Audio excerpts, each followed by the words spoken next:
صلی علی محمد ادھر آل نبی شبر بھائی تشریف داود is starting the majlis program with salam.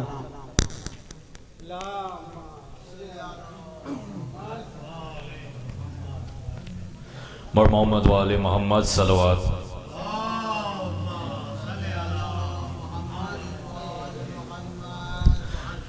سند کے ٹکڑے چنتی جا رہی تھی اور اماں بوڑھی ہوتی جا رہی تھی. سر دربار روتی جا رہی تھی اور اماں بوڑھی ہوتی جا رہی تھی. سند کے ٹکڑے چنتی جا رہی تھی اور اماں بوڑھی ہوتی جا رہی تھی. کھڑے تھے ہم وہ سب بیٹھے ہوئے تھے. ہماری سمت ہنس کر دیکھتے تھے. ہمارے سامنے دربار والے ہماری ماں کو جھوٹی کہہ رہے تھے. میں سچی ہوں یہی سمجھا رہی تھی اور اماں بوڑھی ہوتی جا رہی تھی. سند کے ٹکڑے چنتی جا رہی تھی اور اماں بوڑھی ہوتی جا رہی تھی. چلے دربار سے جب ماں کو لے کے اٹھانے سے قدم اٹھتے نہیں تھے. کمر اماں کی غم سے جھک چکی تھی. عجب حالت تھی ہم بتلائیں کیسے. سہارے سے بنا چل پا رہی تھی اور اماں بوڑھی ہوتی جا رہی تھی. حسن تیرے ایک دن ایسا بھی آیا جو ماں نے ہاتھ سے چہرہ چھپایا.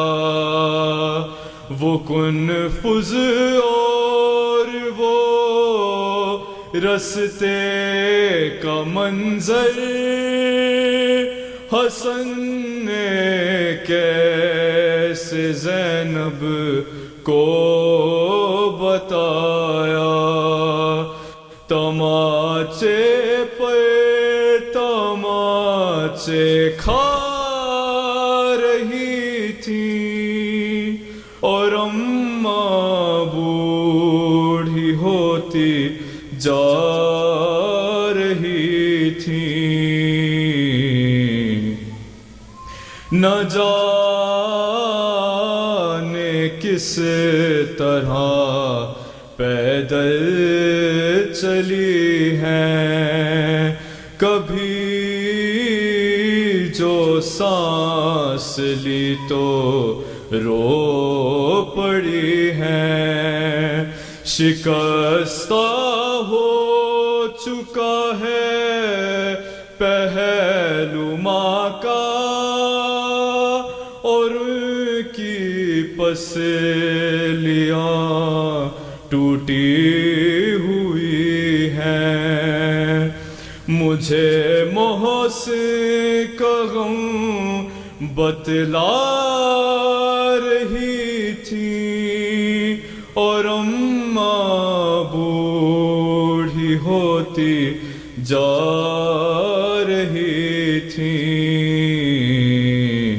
सनद के टुकड़े चुनती जा रही थी और अम्मा बूढ़ी होती जा रही थी।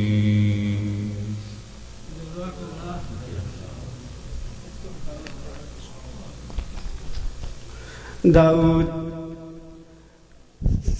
शहजादी कौनैन जनाब फ़ातिमा ज़हरा के सलाम पेश कर रहे थे। एक कनीज़ फ़ातिमा की साल सवाब की मजलिस है। 4 मिसरे। आईने निज़ामे पैगंबर हैं फ़ातिमा, आईने निज़ामे पैगंबर हैं फ़ातिमा और ईमान में अली के बराबर हैं फ़ातिमा। ईमान में अली के बराबर हैं फ़ातिमा। इनके यहाँ ख़ज़ाना-ए तत्हीर क्यों न हो, इनके यहाँ ख़ज़ाना-ए तत्हीर क्यों न हो। 11 इमाम बेटों की मादर हैं फ़ातिमा। बर मोहम्मद वाले मोहम्मद सल्लल्लाहु अलैहि वसल्लम। आप हज़रात से गुजारिश है कि एक बार फिर से सूरह फातिहा और 3 मरतबा सूरह इखलास की तिलावत करके सैयदा सिकंदर मदद बिनते सैयद मोहम्मद मुस्तहसन को बख्श दें। बिस्मिल्लाह।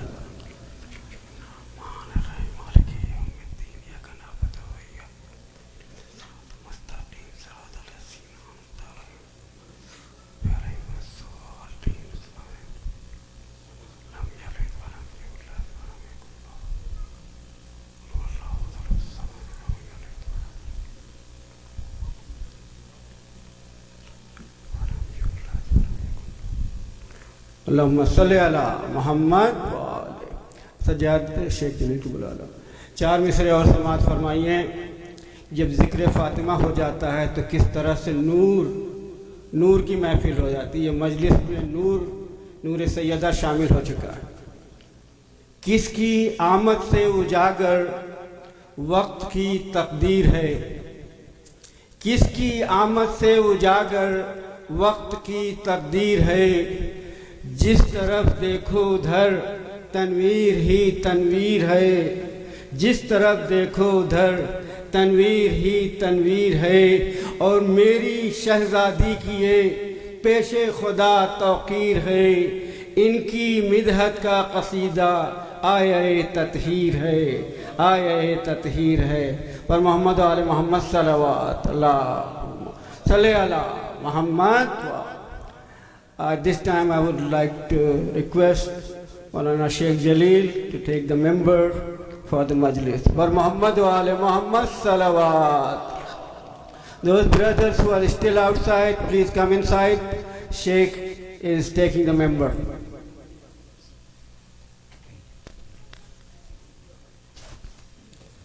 أعوذ بالله من الشيطان الرجيم. بسم الله الرحمن الرحيم. الحمد لله رب العالمين ثم الصلاة والسلام على أشرف الأنبياء والمرسلين سيدي وحبيبي ونور قلبي أبي القاسم محمد. اللهم صل على محمد وآل محمد وعلى أهل بيته الطيبين الطاهرين المعصومين الذين ذهب الله عنهم الرجس وطهرهم تطهيرا.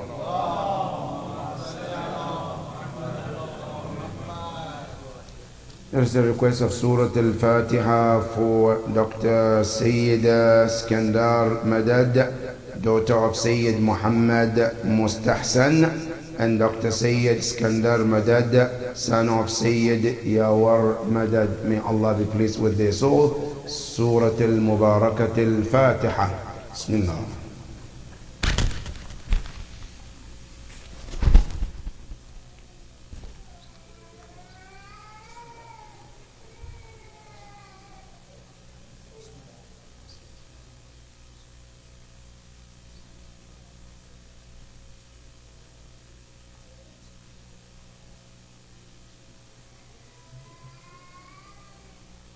And also I'd like to request Surah Al-Fatiha for your marhumin and your marhumat, and also all mu'mineen and mu'minat, especially those who may not have anybody to pray for them. Just remember all of them with Surah Al-Mubarakat Al-Fatiha. Bismillah ar-Rahman ar-Rahim.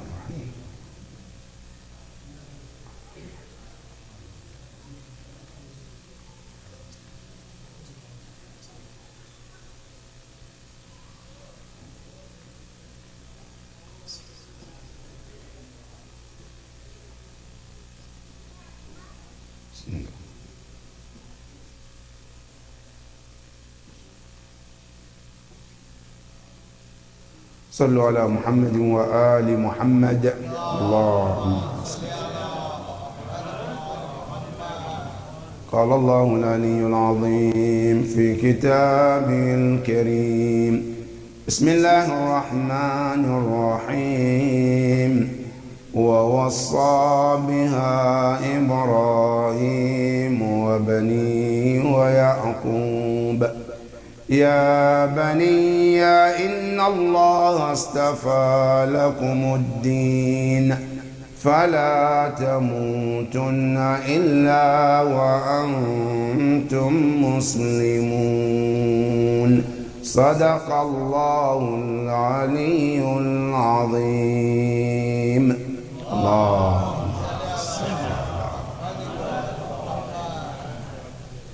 Tonight our topic is about the importance of wasiyah, writing a will before we depart from this world.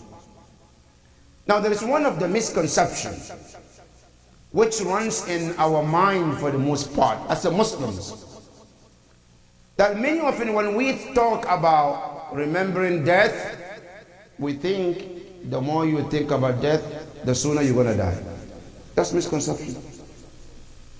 Or the other misconception is when we talk about writing a will, people think when you write a will, that means you're going to die in the next week or next month. But that's not the case. But the matter is, writing a will is one of the important things Islam encourages to do. And this will, by the rule in Islam, is mustahab. Any person is mustahab to write a will. But this rule can change from mustahab to wajib. You know some rules in Islam can change at any time. Certain rules by nature is mustahab. But the rule can change when the circumstances change. Example, getting married is mustahab. So sunnah. But sometimes getting married can become wajib. When? Now in the normal circumstance, getting married is mustahab. But if I came in the situation where I'm afraid I might fall into haram, then it becomes wajib for you to do to protect yourself from falling into haram. That the rule in the beginning is mustahab. Now, the same thing applies to writing a will. And the normal circumstances, a person, a Muslim, to write a will is mustahab. But when the circumstances changes, the rule becomes wajib. And in my opinion, many of us living in America, to write a will is wajib, not a mustahab anymore. Some of us might be mustahab, but for many of us, it becomes wajib. Now question, when does writing a will changes from mustahab to wajib? The moment there is a haqq of anybody on your neck. Can I repeat one more time? When does it become wajib? The moment you or I owe someone, then it becomes wajib. And you know what I'm taking this to, right? Mortgage comes in. How many of us don't have mortgage in America? Or car loans, or student loan? All of this changes the rule from mustahab to wajib. That the moment you owe someone something, it becomes wajib to put it in writing. And that is how the rule changed from mustahab to wajib. Now, I don't owe anybody anything. Then it becomes still what? Mustahab. Now, this will, whether it's mustahab, Islam encourage every mu'min to have their will written. To the point where Rasulullah sallallahu alayhi wa sallam, Allahumma sallam, said that any mu'min should not go to bed. A mu'min shouldn't go to bed unless his will is under his pillow. Before I go to bed, I have to make sure that the pillow underneath there is what? There is a will written. Now, this will is that important that Rasulullah says a mu'min who refuses or doesn't have a will is a naqasa fi muruwwati. He loses the dignity. Why? Because that is how important writing will is. Now, to understand this concept, the ayah we just read in Surah Al-Baqarah, Allah tells you that not just you and I, even the Prophet who came before us, they also didn't leave this world until they made sure that the will is written. Who are they? Number one, Ibrahim alayhi salam, Abu al-Anbiya. And not only that, Shaykhul Anbiya, Ibrahim alayhi salam, where Quran says, وَوَصَّى إِبْرَاهِيمُ بَنِيهِ. That Ibrahim alayhi salam, before he left this world, he made sure that a will was written. Ibrahim alayhi salam is great prophet. Wasa, Allah said he wrote a will. Al-wasiyah is to write a will for something before your death. Wasa Ibrahim bani, all his children. So Ibrahim alayhi salam, we know for sure he had two sons. One is Ismail, one is Ishaq alayhi salam. He said before he departed this world, Ibrahim made sure the will was written and his two sons were to execute that will. Now, anybody else? Allah said, not just Ibrahim, his grandson too. Who? Yaqub. Allah said, Yaqub alayhi salam, who happened to be the father of Yahud or Jews, he also didn't die unless he wrote his will.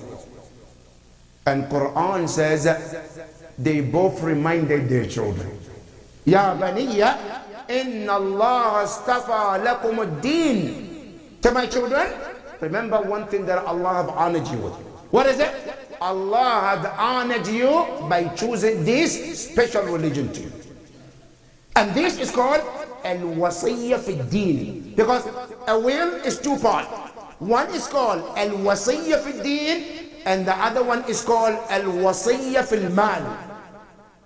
Al-wasiyya fi ad-din means what? Things that related to religion. Haram, halal. Right? Now, then there is al-wasiyya fi al-mal. Allah subhanahu wa ta'ala said about it in many places in Quran, in Surah An-Nisa, إِن تَرَكَ خَيْرًا الْوَصِيَّةُ لِلْوَالِدَيْنِ وَالْأَقْرَبِينَ. That when a person, before you die, if you are living money, إِن تَرَكَ خَيْرًا, al-khair means money. Allah says, خَيْرًا الْوَصِيَّةِ, put it in writing. Why? Because the least you can expect, right? If you don't leave a will, you live in trouble after your death. You know, money, mashallah, is a blessing, but it can be also the source of problems too. Right? How do you solve this? When everything is written clearly, where the children know their father or the mother have wrote everything clearly, what needs to be done, who gets what, who takes what, who executes what, then it's easy to minimize the problem after that. That's what Quran said, in taraka khayran. Al khayr is money. Al wasiyyatu lil walidain wal aqrabin.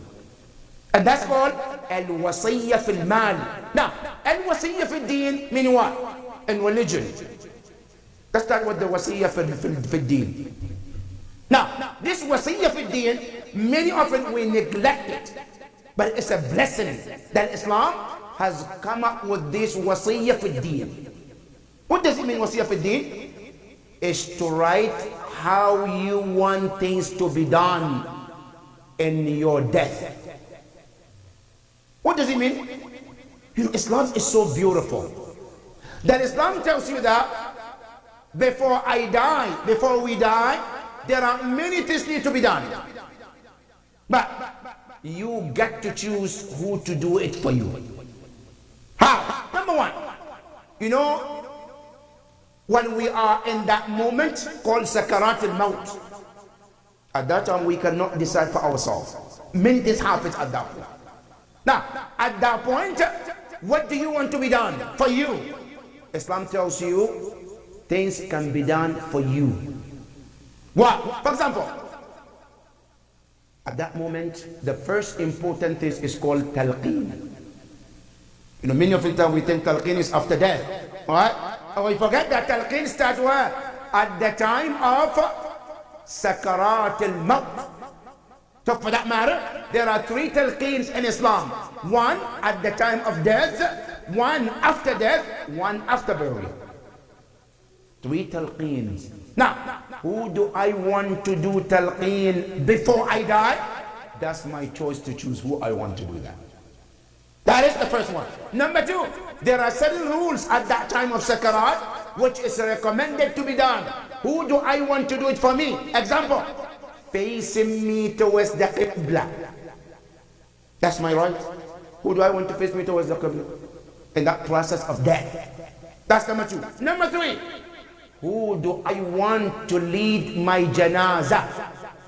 That is your right to choose that. Now, who do I want to wash my body? That is your right to choose that. Now today I can choose and write in my will. When I die, I want A, B, C to do the washing of my body. 1, 2. I don't want this person to come. It's your right, you can do that. فالزهراء سلام الله عليها صلى على محمد. Fatima al-Zahra, she did that. She told Imam Ali, Ya Amir al-Mu'mineen, I don't want that person to come to my funeral. She said that.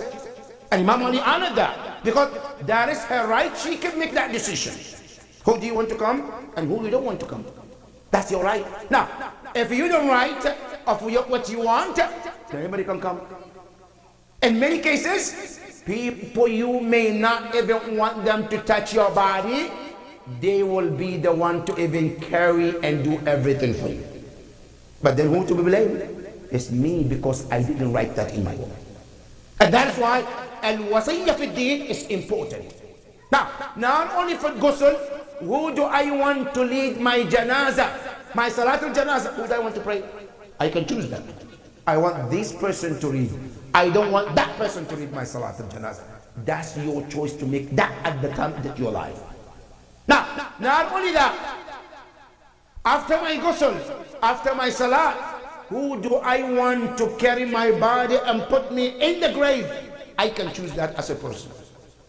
I want this person to be the one putting me in the grave. I don't want that person to be in my funeral. I don't want that person to touch me while I'm being put in the grave. You all have that right to put that in writing. Now, after that, don't mind being in the grave. When they read talqeen, who do I want to read my talqeen? You can choose that as a Muslim. You have that right? Now, after I'm covered in the grave, who do I want to read my last talqeen? It's you to choose that who you want to. All of this, Islam gave you the right to make that choice. Now, either what we call use it or lose it. Now, if you don't make it, if you don't write it, then you do what? Then you lost it after that. Then what happened? Then it goes to the next person called Waliyul Mayyit. Who's Waliyul Mayyit? If it's a son, the father gets to make that decision. If it's a wife, also then the wife gets to make that decision. Right? If it's any person who is, let's say, brothers, then the older brother can make the decision. But if you put it in writing, then everybody has to honor that. That is called al-wasiyya fi ad-din. Now, not only that, after my death, what do I want to be done? Majlis tarhib. Siyom, arba'in. I want this person to read the majlis. I don't want that person to read. That's your choice to make at that point. All these decisions can be made at that time by your choice of any person you want. But that's called al-wasiyya fil din. Now, the second one is called al-wasiyyatu fil mal. This is where it becomes very dangerous. Al-wasiyya fil mal, meaning when it comes to money. This is divided into four. Number one, and it's called al-huquq al-mali or al-wajib al-mali. Al-wajib al-mali, what does it mean? When we want to write a will, the first important thing we have to take care of is called wajib al-mali. You know, in Islam, money is one of the top priorities. Money is very priority. And I'm going to say that in Islam, to understand how money is so precious in Islam, when you come in the Quran, right, the longest ayah in the Quran is the ayah that talks about money. It's called Ayatul Dayn. The last page of Surah Al-Baqarah, the longest ayah in the Quran is about money and loan. Not only that, when you come into the fiqh, our maraja, what do they say? They said there is a rule called Qa'idatul Hilliyah. Meaning what? Everything in Islam is considered halal until it's proven otherwise. What does it mean? I see something, is it halal? Islam says yes, it's halal. Until it's proven to be haram. I see something, is it tahir or najis? I say treat it as tahir until it's proven the najis. But there are three things is other way around. It's called exception. Right? Everything is halal except what? Proven haram. Except three things, they are considered haram until it's proven to be halal. What are three things? Number one is dima, blood. What does it mean? Meaning, for example, am I allowed to kill this person? Islam says no, it's haram to kill the person until it's proven that it's halal. Because Islam is particular when it comes to blood. Right? So, you are not allowed to consider killing somebody is halal until proven haram. No, it's the other way around. Is killing someone is haram until you prove that it's halal to kill them. That's called al-ihtiyat fi dima. That's number one. Number two, it's called al-furuj. Spouses. Now, this woman is halal for me. Islam says no, it's haram until it's proven that she's your wife. Is this man halal for me? They say no, it's haram until it's proven that she is your halal. That is number two. Number three is called amwal, money.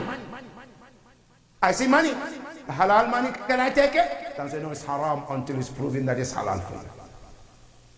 That is how Islam takes money. It's that important. So money is the first in line, and it's called wajibul mali.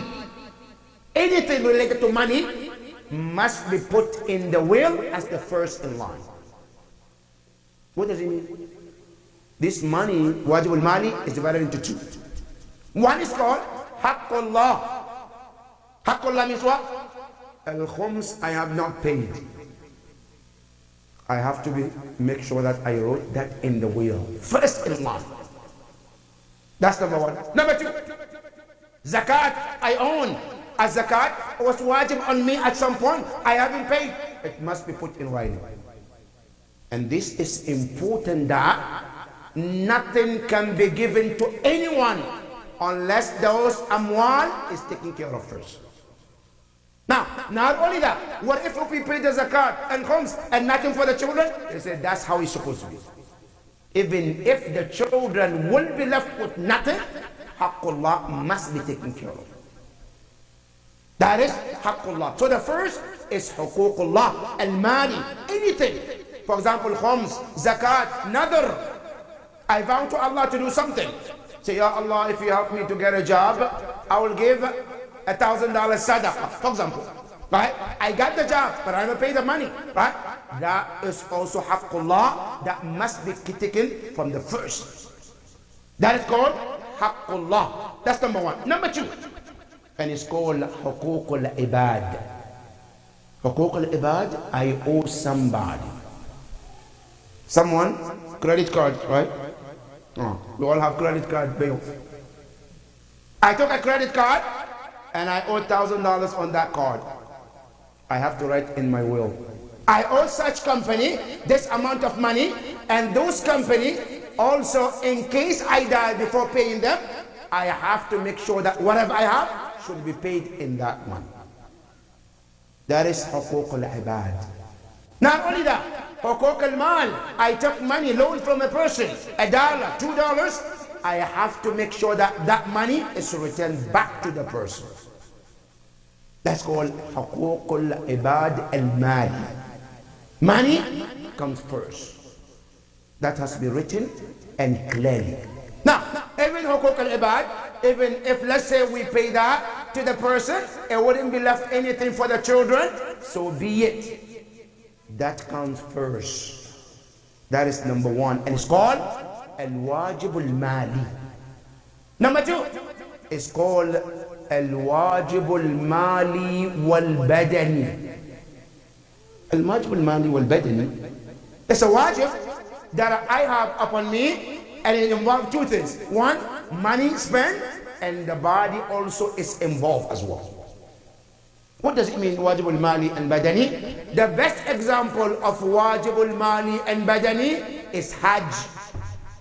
Because Hajj, there are two things involved. One is money to spend, ticket, visa, airport, transportation, food, and on top of that also, somebody has to be there to do tawaf, to do sa'i. All of that is called badani and mali. What does that mean? If a person at some point, Hajj was wajib, but they didn't go. They kept postponing, inshallah next year. Then the next year comes, inshallah the next year. And then they die before they're able to go to Hajj. Then that Hajj still wajib on their neck, that before we give anything to the children or to those who inherit it, we have to take that money for Hajj first. And it's called wajibul mali wal badan. That is number two. Number three, and it's called wajibul badan. Wajibul badani is different than the first two. Wajibul badani is the wajib that only involves the body, not the money. Example, salat. Example, fasting. Now, this wajibul badani, Islam said to any one of us, when the time of death approaches you or me, Islam said, I put hand on your wealth. 1/3 of it, you cannot mess up with it. Allahu Akbar. 1/3. Islam says, you, 2/3, you cannot mess up with it. Only 1/3 is yours at the time of death. Now, when I'm healthy, everything is fine, Islam says you can do whatever you want to do with it. Until the time of death, Islam said, 2/3 you cannot touch. 1/3, do whatever you want to do with it.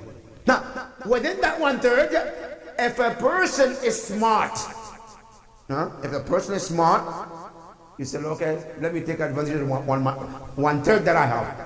What do?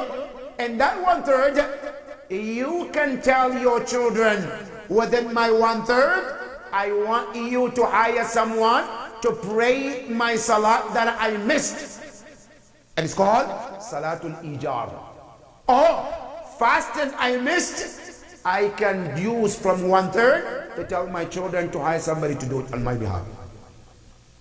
And this is the best way to do it, brothers and sisters.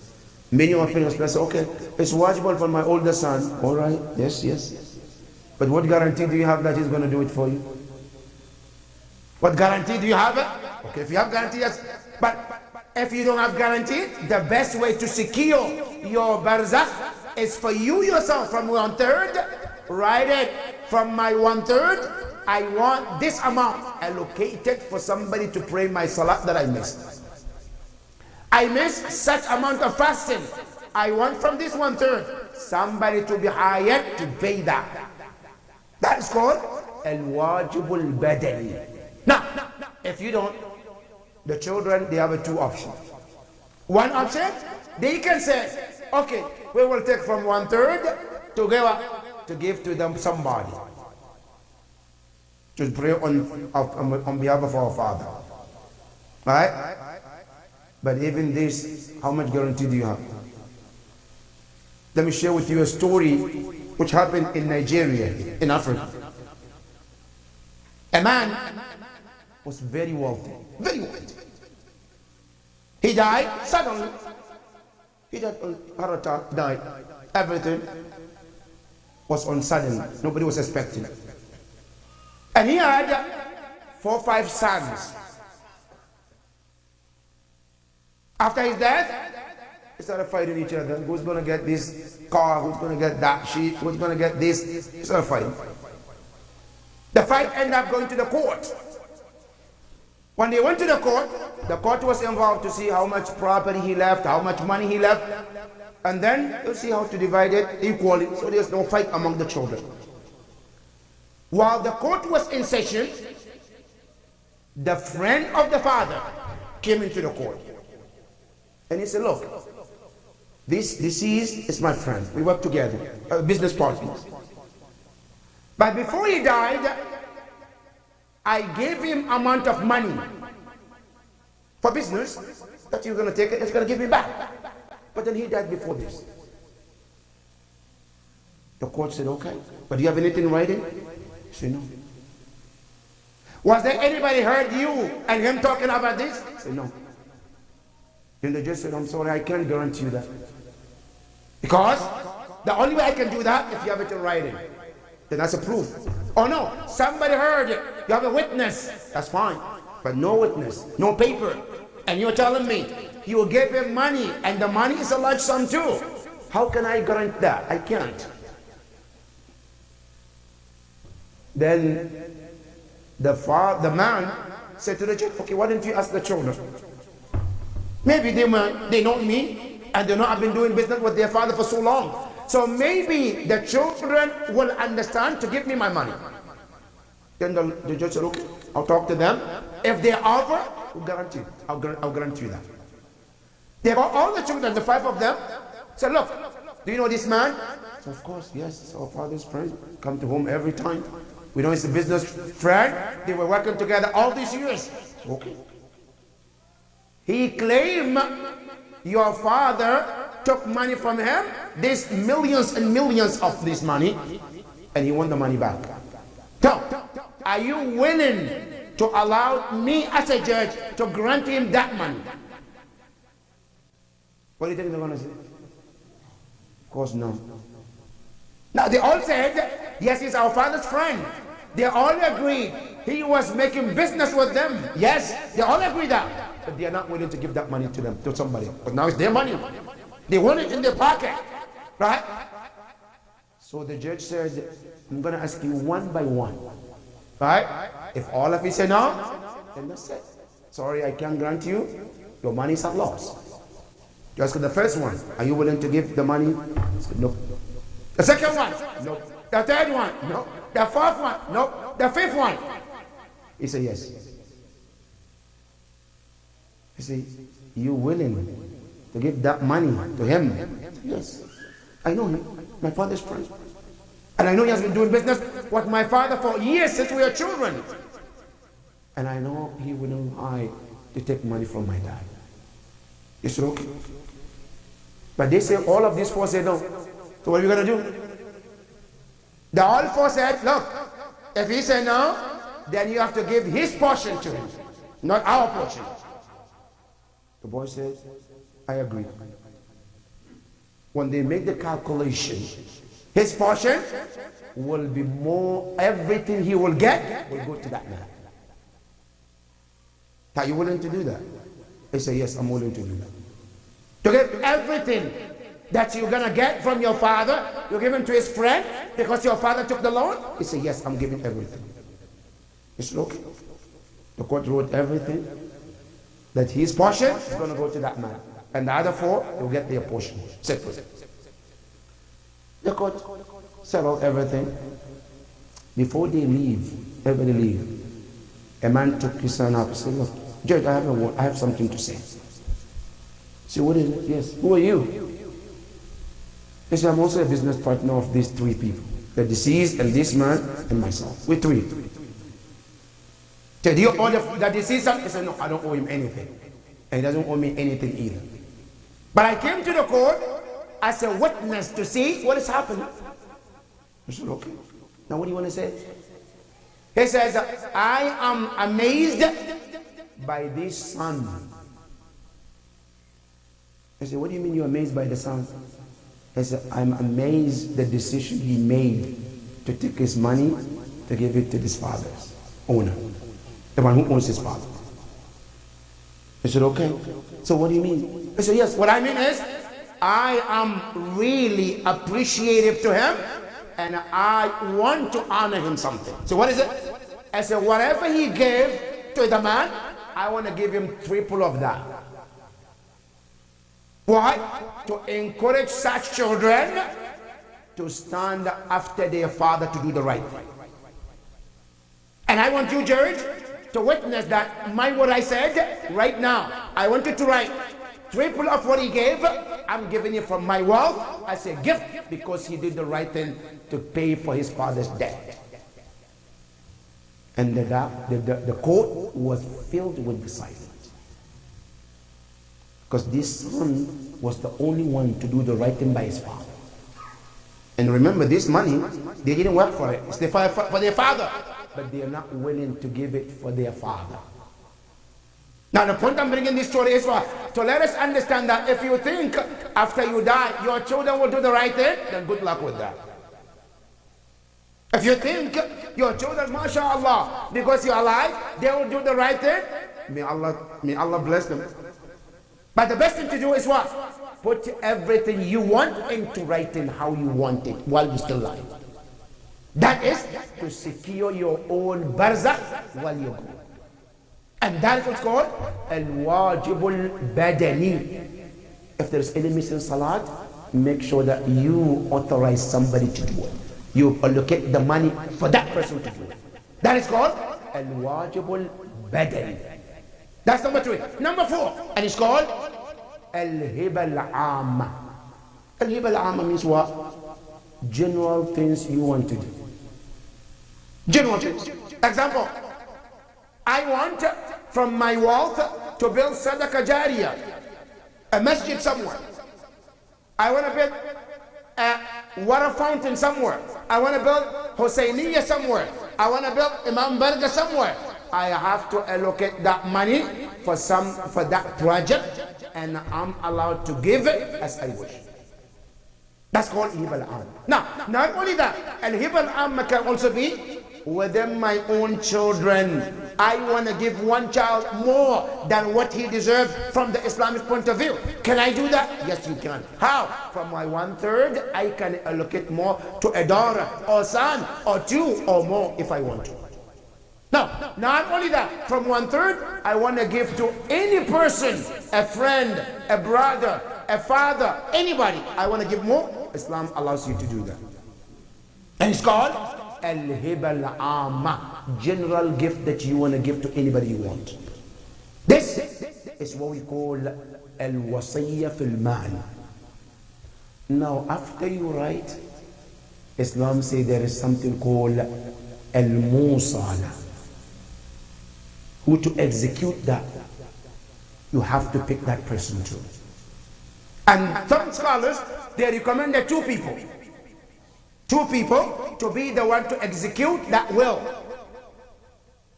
And those who you appoint to execute the will, they have some rules and conditions in Islam. Number one, they have to be baligh. Number two, they have to be sane. Number three, they also have to be adil to execute whatever you leave behind. That is the rule of how to execute. But tonight, we want to see what was the will of Imam Hussein on the day of Ashura. You know, every Imam that we have never left this world unless he wrote his will. From Imam Ali alayhi salam, his will can be found in Nahj al-Balagha. He wrote every details about what needs to be done. Imam al-Hasan, the same thing. Imam al-Hussein, every Imam. But Imam Hussein alayhi salam, his will went to two people. One was with Imam Ali ibn al-Hussein, Imam Zayn al-Abidin. There was a will that he told him what to do and how to do things. The other will was to Zaynab salamullahi alayhi.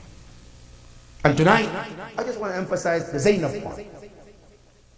Imam Hussein alayhi salam, he had a will to Zaynab alayhi salam. Told her what to do. And what did he tell Zaynab alayhi salam on the night of Ashura and the day of Ashura?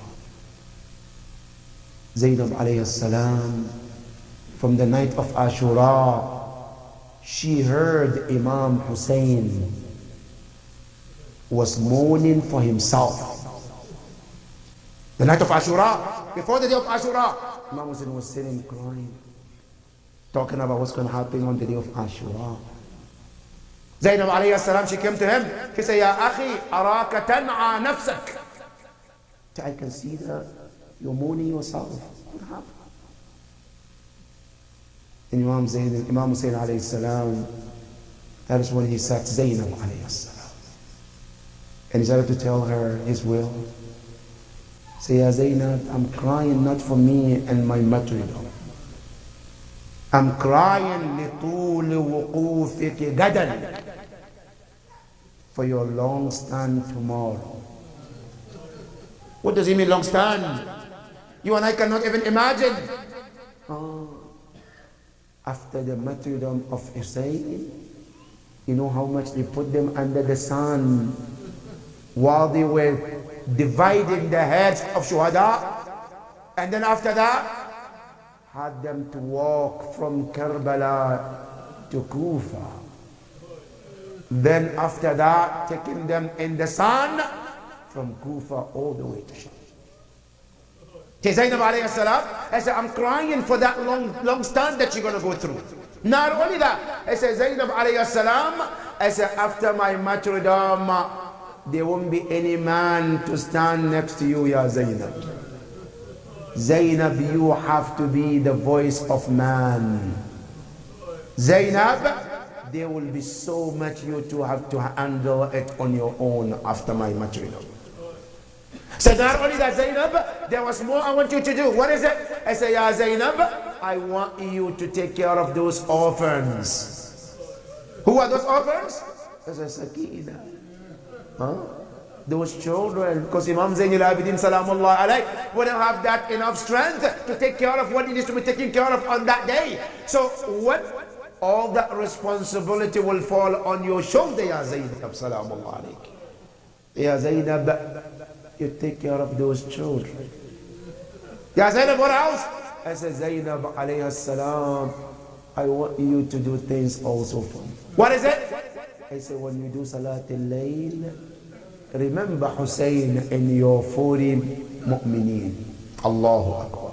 Zainab salamullahi alayha, Imam Hussein alayhi salam is asking Zainab, I say, Ya Zainab, my will to you is that after my martyrdom, when you do Salat al-Layl, remember me in those 40 mu'mineen.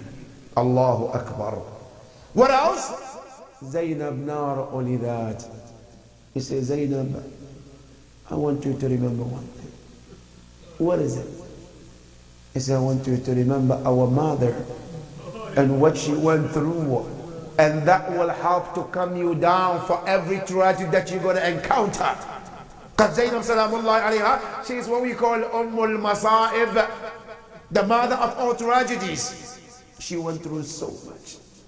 And one of the worst tragedy of Zainab alayha salam is for her to see her own children being killed in front of her eyes. That on the day of Ashura, Zainab salamullahi alayha, she told her two sons, Aoun and Muhammad, she said, tomorrow you know what's going to happen, right? They say, yes, we know. What is going to happen? They said, we know it's going to be martyrdom. They're going to be fight. Then she said to them, my sons, what are you planning to do tomorrow? They said, we want to fight next to our uncle Imam Hussein alayhi salam. It was Zainab alayhi salam, she gave them better words. She said, no, don't say you're going to fight. What should we say?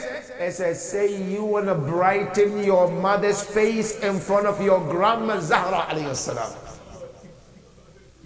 I said, you're going to, when you do what you do, I said, you're going to brighten my face in front of my mother Zahra alayhi salam.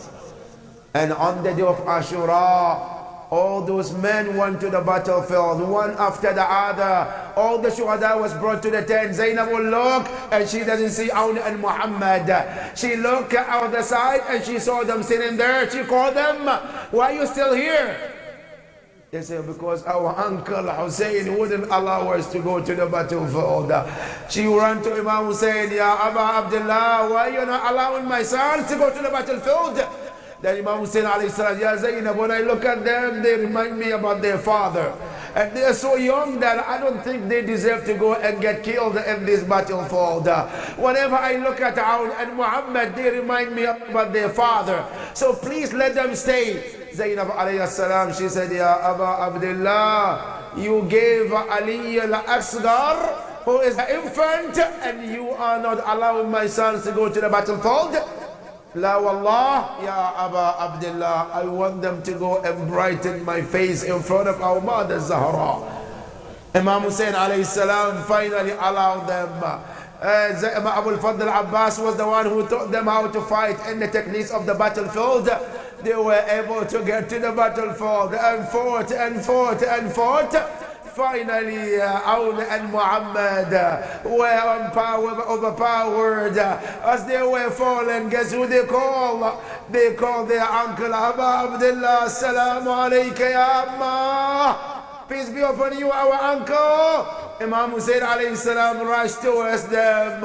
As he came and he found Aoun and Muhammad in their final moment, he grabbed them, one on his right hand, the other one on the left, looking at them right and left while they were in that final moment. And then Aoun said to Aba Abdullah, I said, please can you send salam to our mother Zainab salamullahi alayha. Imam Hussein alayhi salam said, sure, I will send you a salam to your mother Zainab. Then he said, also, can you ask her one question? What is the question, Ya Aoun? I said, can you ask her if we did brighten her face in front of Zahra, his mother alayhi salam? You know, that words couldn't, Imam Hussein alayhi salam couldn't handle that word. He busted into tears and he said to them, Ya Aoun, Ya Muhammad, yes indeed you brightened the face of your mother Zainab salamullahi alayha. But the worst part is after their martyrdom, Imam Hussein picked them, then he took them to the tent. Zainab salam Allah alayha, when she saw them, when they were brought to her, her strategy was different than every shaheed. This time when she looked at her two sons, she turned towards the Kaaba, she raised her hand and she said, Allahumma taqabbal minna hadha al-qurban. She said, Ya Allah, accept this sacrifice from us, Ya Rabb. After that, Zainab salam Allah alayha, she then turned, she did 2 rakah prayer. What was the 2 rakah prayer? She was not mourning like she does with all the shuhada, to say to Allah, Allahumma shukran laka ala an a'taytana hadhihi al-fadila. Ya Allah, thank you for giving us this honor. What's the honor? That our children were to be killed with the Aba Abdullah al-Hussein. Zainab salam Allah alayha, every shaheed that will be brought to her, she will cry and mourn, but except Aoud and Muhammad, she never cried for them because she believed that they brightened the face, her face in front of Zahra alayhi salam. Inna lillah wa inna ilayhi raji'un. وسيعلم الذين ظلموا أي منقلب ينقلبون والعاقبة للمتقين. إلهنا نسألك وندعوك بأحب الخلق إليك بمحمد وعلي وفاطمة والحسن والحسين والتسعة المعصومين من ذرية الحسين، fridge عنا فرجا عاجلا قريبا كلمح البصر أو هو أقرب من ذلك. Ya Allah, we ask you for the sake of this majlis, these tears. Ya Allah, those sick mu'mineen and mu'minat. Ya Allah, we ask you for the sake of Marid Karbala, Imam Zain al-Abidin, give shafa'ah to all mu'mineen and mu'minat, Ya Rabb al-Alameen. All difficulties, Ya Allah, make it easy for all mu'mineen and mu'minat, Ya Rabb, especially the ruh of Marhuma Dr. Sayyida Skandar Madad, daughter of Sayyid Muhammad Mustahsan, and also Dr. Sayyid Skandar Madad, son of Sayyid Yawar Madad. May Allah be pleased with them. Surah Al-Mubarakat Al-Fatiha. Bismillah ar-Rahman ar-Rahim. Alhamdulillah. Ar-Rahman ar-Rahim. Iyaka na'budu. Dina as-salat al-mustaqim. Salat al-Nabi. Bismillah.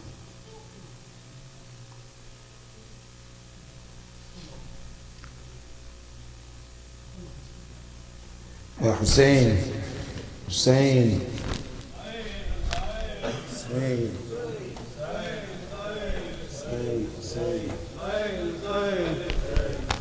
Hussain Hussain Nasir Hussain Hussain Hussain Hussain Hussain Hussain Hussain Hussain